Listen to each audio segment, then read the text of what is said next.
24 अप्रैल 1815 को गोरखा रेजिमेंट का गठन हुआ, जो भारत ही नहीं बल्कि दुनिया की सबसे बहादुर रेजिमेंट में से एक मानी जाती है। 1815 में भारत अंग्रेजों के कब्जे में था।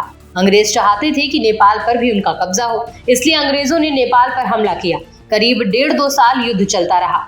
आखिरकार सुगौली की संधि हुई और युद्ध थम गया। पूरे युद्ध में ब्रिटिश जनरल डेविड ऑक्लोनी गोरखा सैनिकों की बहादुरी से खासे प्रभावित हुए।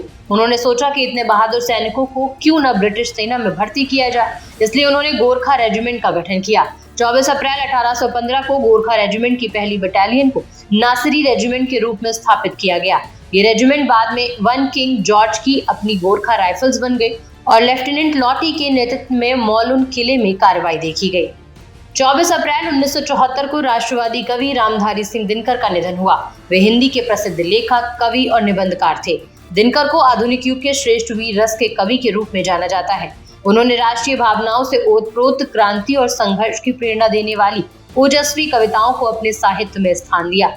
इसकी एक मिसाल 70 के दशक में हुई क्रांति के दौरान देखने को मिली, जब दिल्ली के रामलीला मैदान में जयप्रकाश नारायण ने हजारों लोगों के बीच दिनकर की पंक्ति सिंहासन खाली करो कि जनता आती है पढ़ी और इंदिरा गांधी सरकार के खिलाफ विद्रोह का शंखनाद किया।